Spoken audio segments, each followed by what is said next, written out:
See, hey, you've got to weigh up. What is this really important?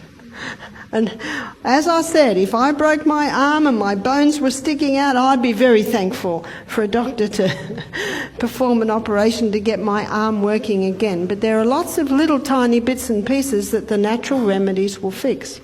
So any cut, put the cayenne pepper on it. Yes, it will hurt, but it's already hurting, and remember, it'll settle down, and then bind it up, because it'll constrict the blood vessels and cause them to shut. Now, internally, if there's a bleeding ulcer and you take cayenne pepper, won't it hurt? It'll give a little bit of a tingle, but it will never hurt, meaning it will never cause an ulcer. In the book Jethro Kloss, there's a doctor that says it's impossible to cause a lesion with cayenne pepper. Another doctor said you cannot abuse cayenne pepper. It's impossible to abuse it. It's actually a very safe herb. It will never harm. It might feel like it sometimes, but it will never harm. You can also use it internally if someone has a heart attack. Now, I had read about this, but I experienced it once, and it was when we had our health retreat in Melbourne. I got a call from one of the staff. A lady's had a heart attack in the middle of a cooking class. So I ran down. I was there in 3 minutes. The lady's lying on the ground. Her face is white.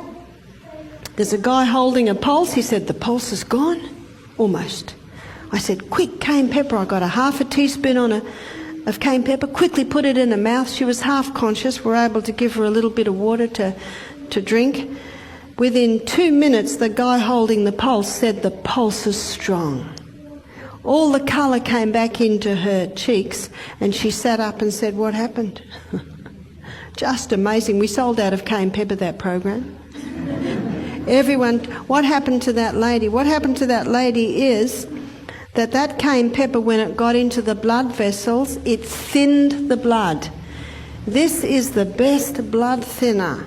No need to warfarin, I mean rat poison. No need for aspirin. And by the way, it has been shown today that aspirin causes brain bleeds. This is very, very safe with no side effects. Now, if someone is on warfarin or aspirin and they're a little concerned, I would suggest start taking 1/4 teaspoon 3 times a day.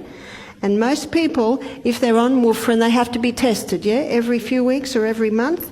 And the doctor will say, "Your blood's getting so thin, we can reduce your medication." Because he will see it if you're taking cayenne pepper. It's very safe. I was going to say many doctors, probably 1% of doctors, there are a few that are using natural medicines with amazing results. See, there's no side effect with this. You could take a bucket of that a day and you would still not bleed to death. Because, remember herbs? Psalm 104 verse 14, God made herbs for the service of man. They work with the body. Now what that did when this lady took it, it thinned the blood, it immediately opened, dilated all her blood vessels, and she got a dramatic delivery of blood all through her body, and that's what pulled her around.